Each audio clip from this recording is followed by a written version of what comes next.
and welcome. You're watching Business Plus. We're bringing you stories from the world of business policy and economy. First up, let's take a look at headlines.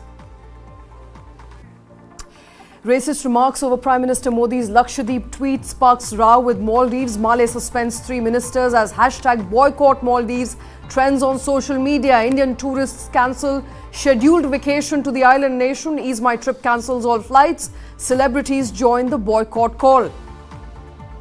And resolution professional for bankrupt Go First Airlines extended voting deadlines for lenders to allow them to decide on the latest expression of interest. SpiceJet and 2 other investors are in the fray. The GST officers have detected over 29,000 bogus firms involved in fake input tax credit, claiming about 44,000 crore rupees in 8 months till December of 2023 in a drive against fake GST registrations. Indian single malls pip foreign brands in sales, overtake global giants for the first time in 2023. Indian single malls now command a market share of 53%. And Tamil Nadu Global Investors Meet see massive industrial participation in 2024. Over 450 delegates fly in across the globe to attend the event. Plans unveiled for mega investments to generate close to 20,000 jobs.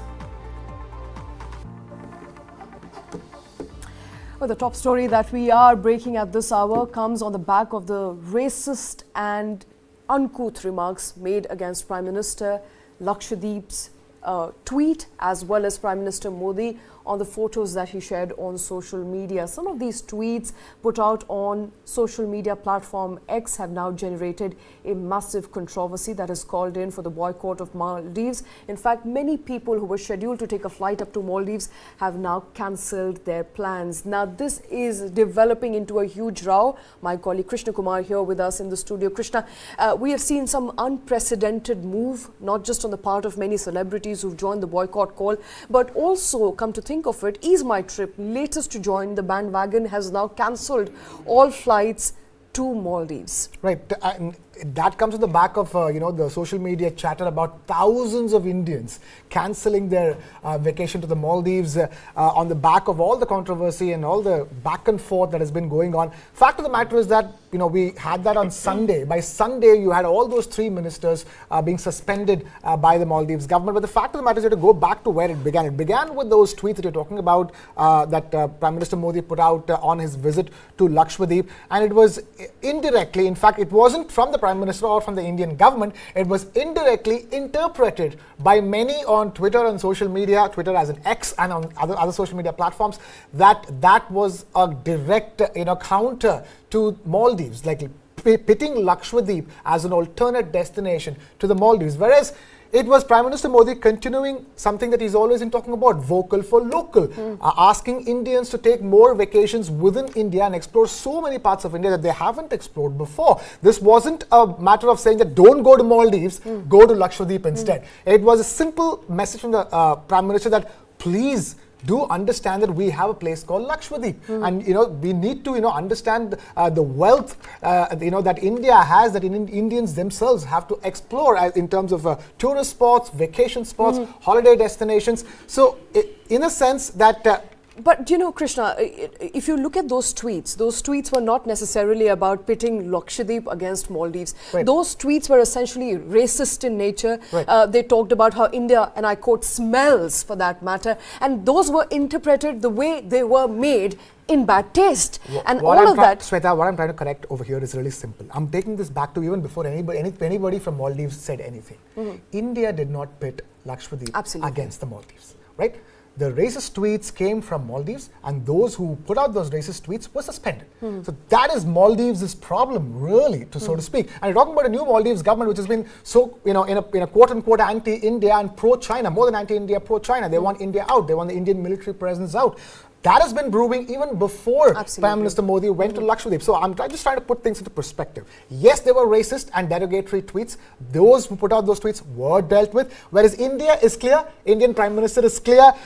You go to Maldives, you don't go to Maldives, that's not what we're talking about. What we're talking about, the fact is that vocal for local, everything from Uttarakhand to Lakshadweep, where enough and more Indians should be ideally traveling to. That's what the Indian Prime Minister was trying to remind people about. So let's forget about Indians, should right now forget about Maldives and then think about more and more Indian destinations. But yes, what was surprising was, why did the Indian Prime Minister's attempt to encourage Indians to go to Indian destinations interpreted by the Maldives as an anti-Maldives stance, when Maldives already had an anti-India stance? So it is all very confusing. For viewers watching this, all they need to know is that the message from the Indian government and the Indian Prime Minister is very clear.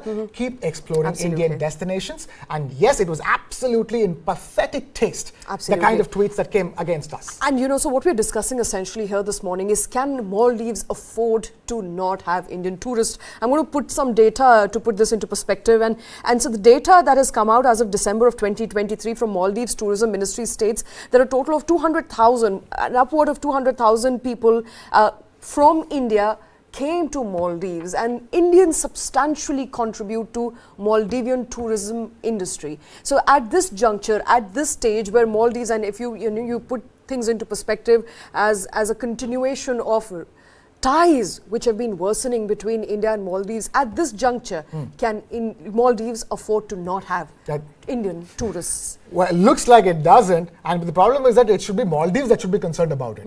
Indians, at the end of the day, they are willing to let go of Maldives. From the reaction that you're getting, they're not taking this lightly. They're not taking this in any manner in which they're okay with it. They're clearly not okay with it. Yes, just a few months before also, Indians were still extremely keen about the Maldives. But now, with the kind of pro-China stance that Maldives has already been taking, and the kind of derogatory tweets, not just against the Prime Minister, but against India and Indians that have been put out, clearly this is not going to go down well with Indians, and Maldives will be bearing the brunt of, at some statistics say that Indians are the largest bunch of tourists to go to Maldives. They are, in fact. The statistics speak for themselves. Numbers speak for themselves. So we are the largest chunk of people flying into Maldives. And, Maldives is essentially looking at these numbers being cut down drastically. Yeah, but that's really Maldives' problem. Indians have enough and more tourist destinations to choose from. Maldives is not the only destination. Look at the number of Indians going to Thailand. Look at the number of Indians going to Dubai, within South Asia and Southeast Asia, so to speak. So Indians have enough and more alternatives to Maldives. So many Indians now choosing Mauritius over Maldives. So, it is Maldives' loss, and as far as Indians are concerned, Indians always had many options to go to holiday, beach destinations to holiday. The only thing is that at the end of this controversy, I really hope Indians wake up to the fact that there are enough and more gorgeous beach destinations in and around India. We're talking about Lakshadweep all the time. We're not even talking about enough about Andaman and the Nicobar Islands, that is on the other side of the peninsula. So the fact of the matter is that for viewers watching this, yes, you don't have to go to Maldives, because Maldives never was the only destination that you had to go to. And I think the message is very clear. India has enough of its own shoreline. It has its own beaches, cleaner, greener, better, where you just have to go out and explore. I think what's also interesting as a hashtag that is emerging from here is Chalo Lakshadweep. Yes.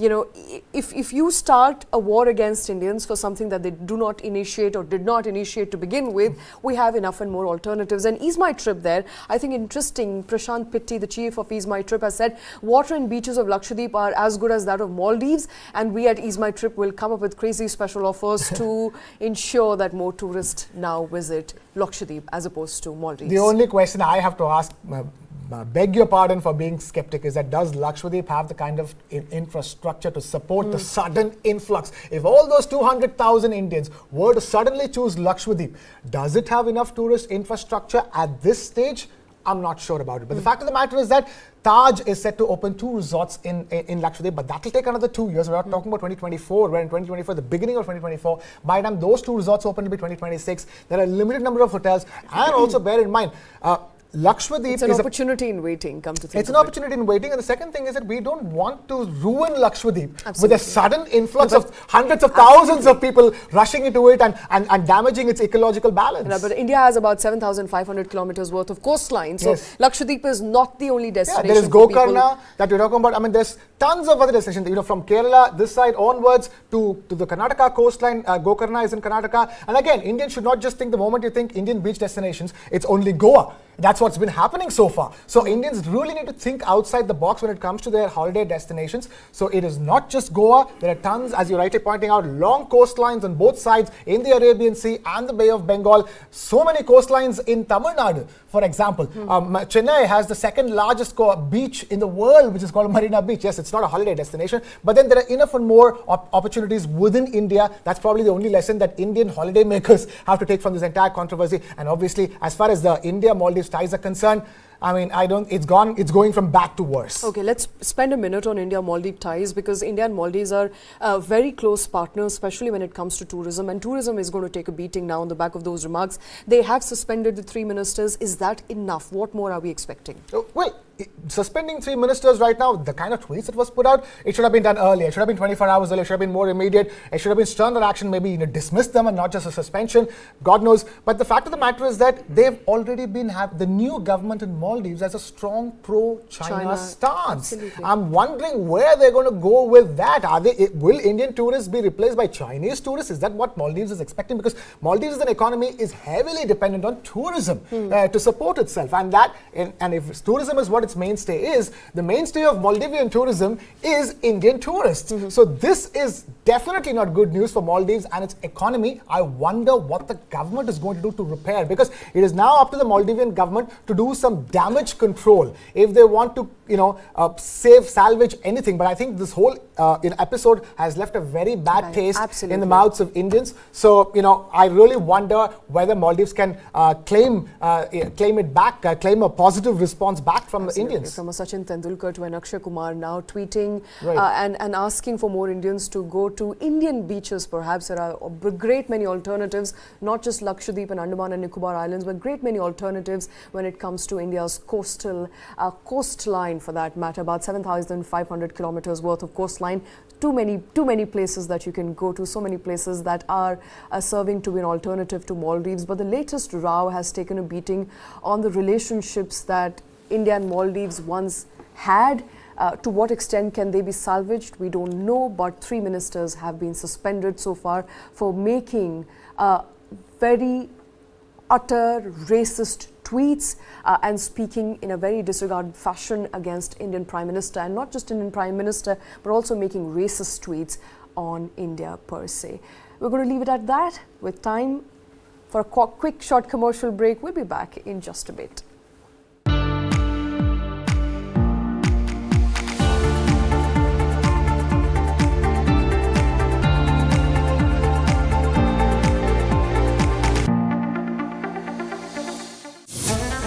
It was my 14th birthday. On birthday, Daughter waits. Home missing father. He was carrying a cake for his daughter. 49-year-old Birmingham-based Indian diplomat vanishes. He was grabbed and bundled into a car by 4 assailants. KLA claims responsibility. Demands Kashmiri separatists. Makbul Bhatt's release. गोली मारो और फेंक दो. And within 3 days, they shot him dead. Abducted diplomat. Found murdered in Leicestershire. I said, who ordered to kill him? To me, he said, yes, I ordered it. And he never came home.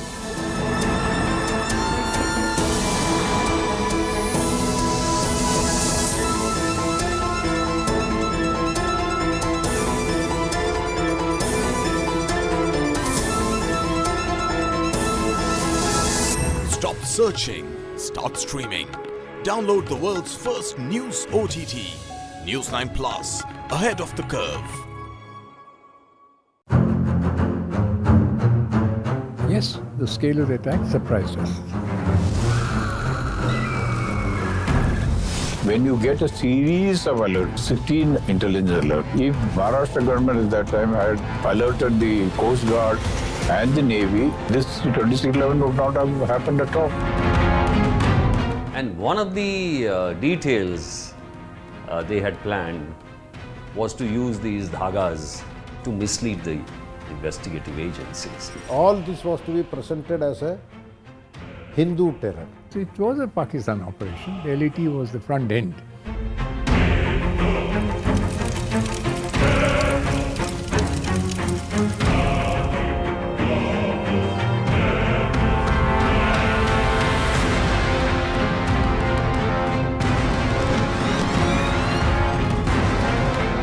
As the attacks were on, it was clear that they were planned and launched from Pakistani territory.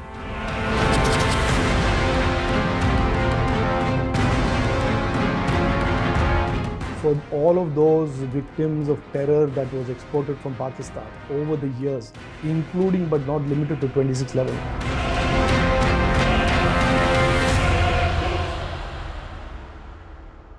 This and more, streaming on world's first news OTT, News 9 Plus. Download now. जानना है तो देखिए, समझना है तो सुनिए, सीखना है तो पूछिए, और कमाना है तो खरीदिए। जानकारी, सलाह और निवेश सब एक ही सुपर ऐप पर। पहला सवाल है तो जवाब है मनी 9। आजादी पैसे की, अभी डाउनलोड करें।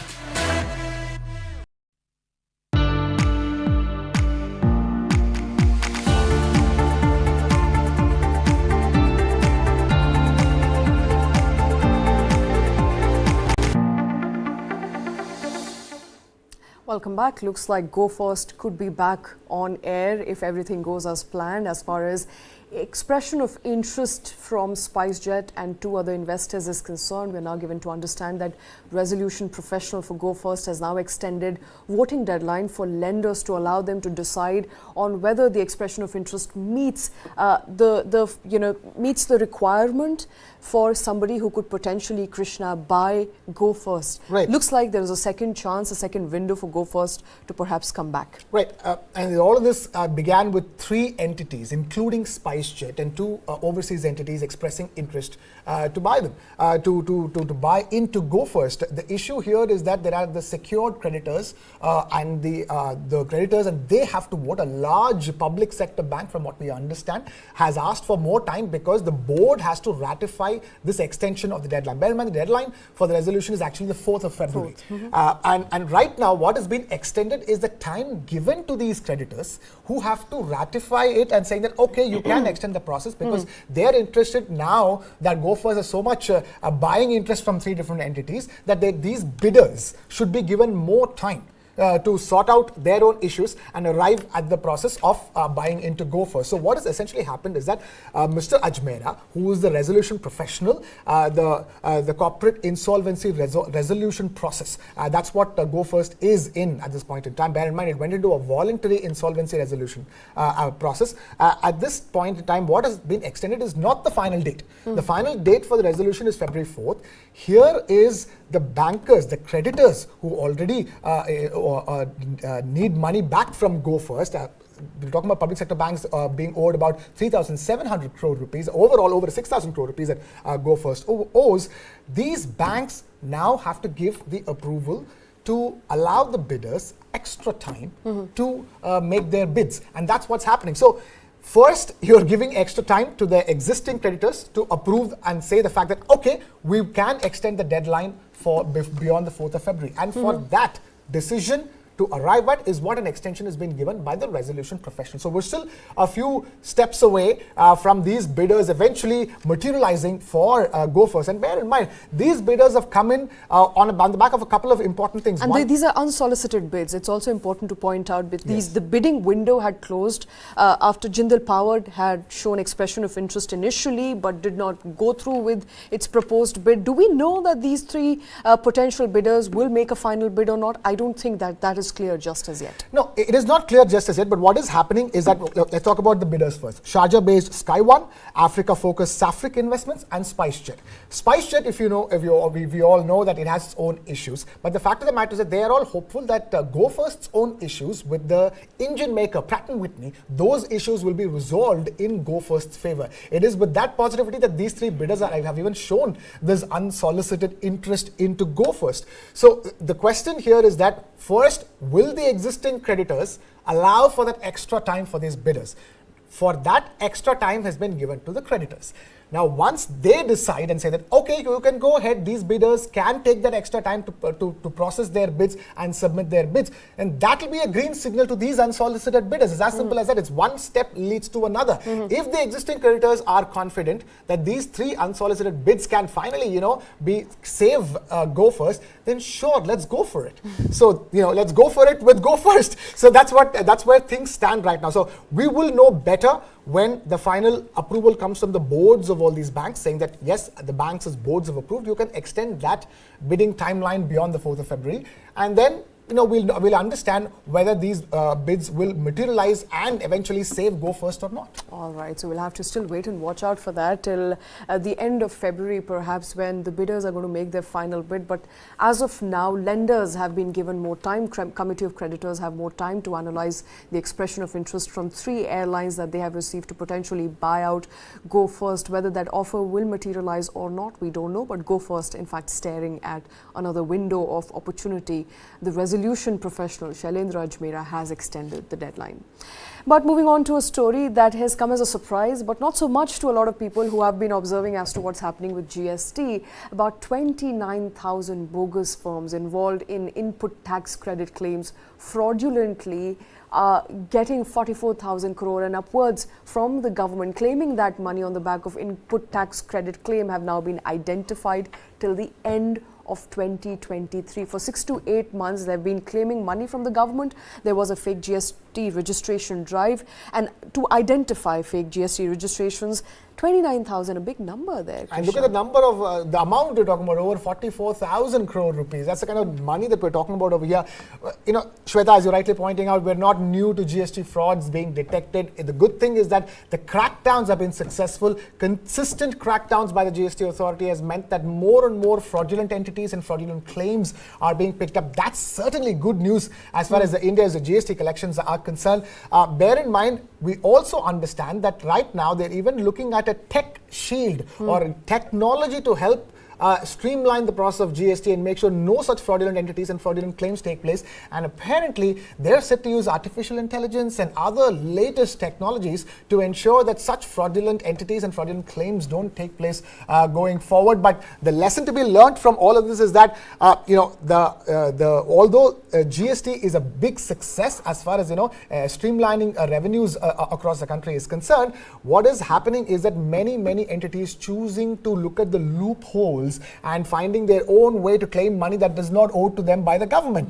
And at a time when we're looking to improve this economy and where GST collections every month and every quarter we keep celebrating the increase in GST collections, GST revenue collections, it is important that all of these fraudulent entities and fraudulent claims are weeded out of the system. And if the GST authority is looking at using latest technology like artificial intelligence to do that, all the best to them. Absolutely. And in the third quarter itself, which is October to December, about 4,153 bogus GST registrations were identified, claiming input tax credit to the tune of 12,000 crore rupees. So we are talking about the last, in fact, 3 months of the last year. And, you've got to understand where these GST frauds are happening at the moment. The top state with over 900 GST frauds is Maharashtra, followed by Rajasthan, followed by Delhi, followed by Haryana. No surprise there. When you talk about more businesses operating out of Maharashtra, perhaps more frauds are also happening in Maharashtra. And so at number 2 is Rajasthan with 507. At number 3 is Delhi with 483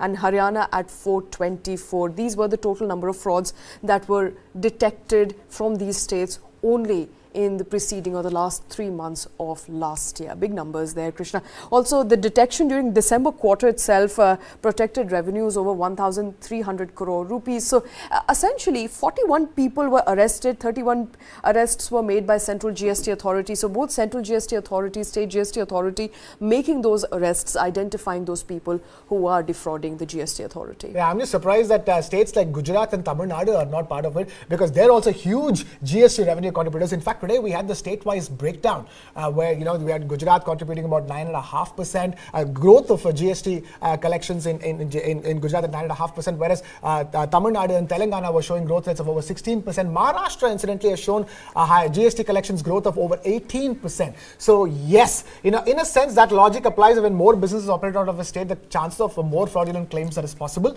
For even Gurgaon, for that matter, is a startup hub of the country. So there also the logic applies. Not sure how it applies for Rajasthan, but good news here is that high GST collecting states like Tamil Nadu and Gujarat are not featuring in the top 5 as far as the fraudulent claims are concerned, Shweta. All right, but more or less the numbers are quite staggering, come to think of it, and Indian GST authority, both at the central level as well as state level, cracking the whip on fraudulent GST realization and the fake claims on input tax credit.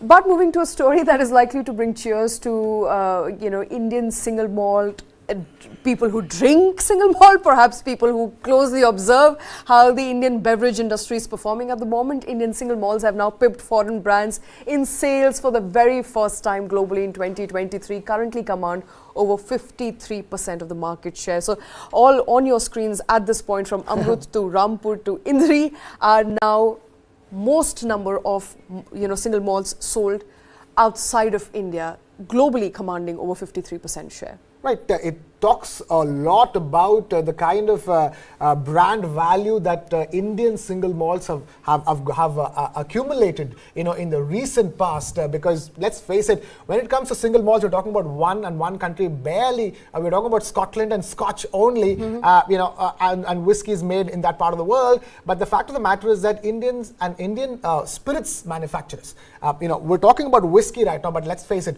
from craft whiskies to craft gins to craft beers, India's liquor market and India manufactured liquor have been making waves across the world. And the fact that something that's so difficult to crack, it's difficult to tell people who are used to the traditional single malt that, hey, why don't you go out there and try an Indian single malt? Well, the fact of the matter is that looks like more and more people are willing to give Indian single malts a chance.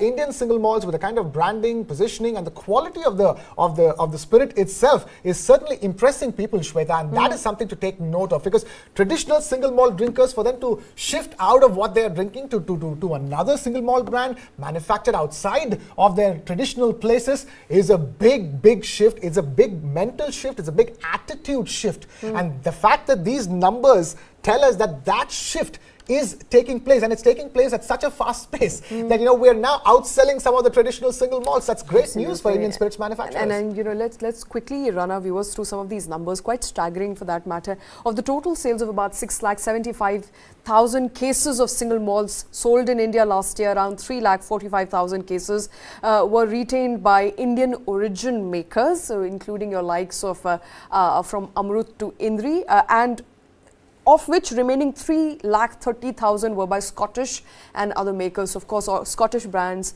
the second most bought liquor in India.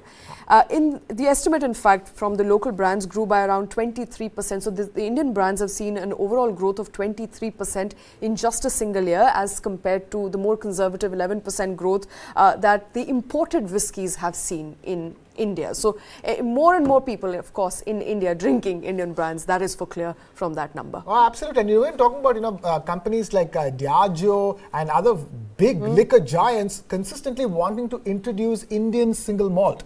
So clearly this is brand India shining. So clearly now when you talk about made in India, this is a great success story as far as make in India is concerned. Make whiskies in India, make single malts in India, not just scotches, not just you're talking about single malt, which is it's a connoisseur's choice, Shweta, really, because everybody, a huge majority of people who drink whiskey drink Scotch whiskey, which is not a single malt whiskey but a multiple malt whiskey. The fact of the matter is that, and it's very difficult to change the tastes of people who choose a particular single malt. And this, if you ask me, amongst all other Make in India success stories, this is a huge, important Make in India success story. If we can change the minds of people drinking single malts into wanting to buy new single malts that are made in India, then I think sky is the limit for India's spirits manufacturers. All right, sky is the limit for India's spirits manufacturers, and the numbers are showing great progress when it comes to more Indians drinking more Indian-made single malts. But before we close this bulletin, remember Tamil Nadu Global Investors Meet is seeing a massive participation in 2024. About 450 delegates have flown in from all across the world, unveiling mega investment plans and promising jobs creation to the tune of 20,000 this year alone. Now, economist Arvind Subramaniam and Raghuram Rajan were at two ends of the strategy spectrum at the ongoing Tamil Nadu Investors Meet. While Subramaniam said that India has a chance to take a big bite of China's manufacturing dominance, Rajan said that India should not be happy with just low-end manufacturing. Meanwhile, Reliance Industries chief Mukesh Ambani said that his renewable energy business will double down in Tamil Nadu with new investments. Listen in.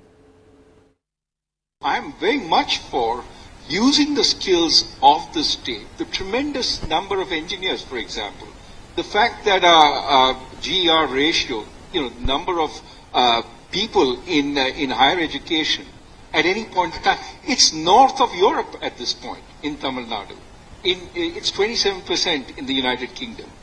We have the capability of moving higher than that low-skilled manufacturing.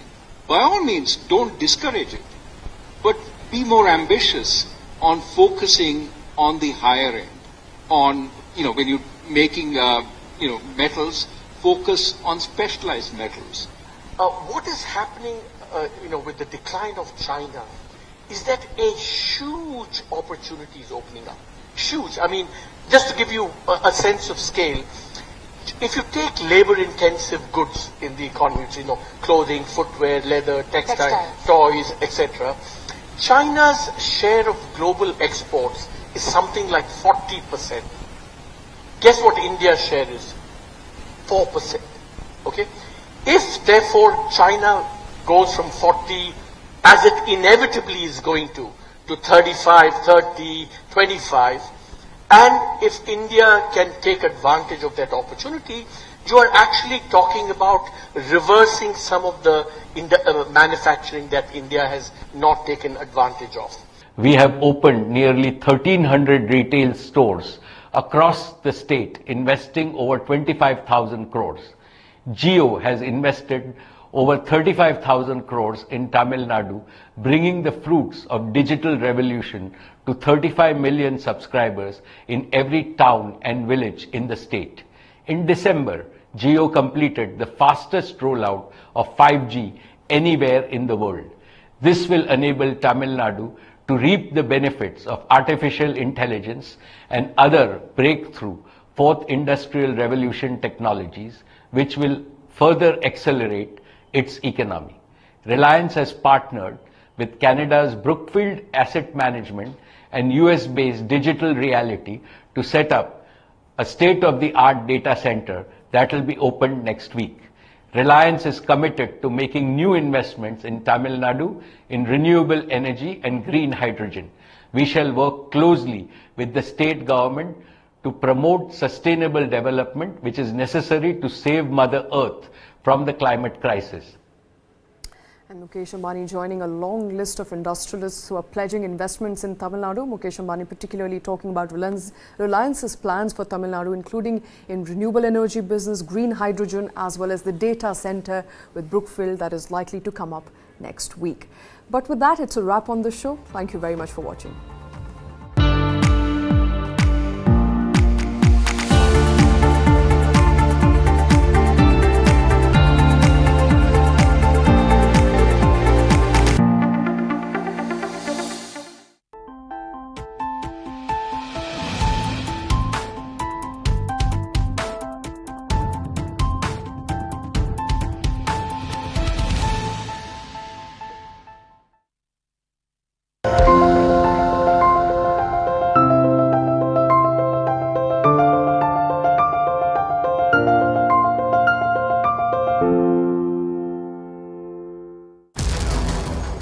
उन्होंने मुझे बताया था कि आप चिंता मत करो, मैं आपको भरोसा दिलाता हूँ, फिर ये मेरा परिवार सब खत्म हो गया।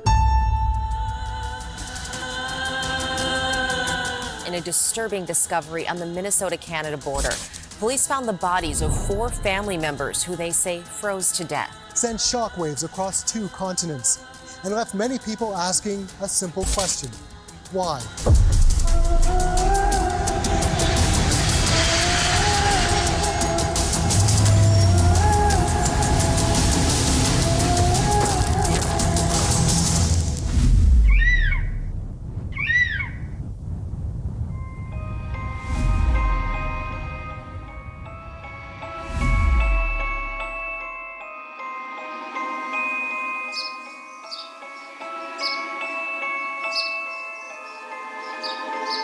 प्रवीण भाई ने मुझे बताया था कि मैं घूमने के लिए, मेरा वीज़ा आया है कनाडा का, तो मैं घूमने के लिए जा रहा हूँ।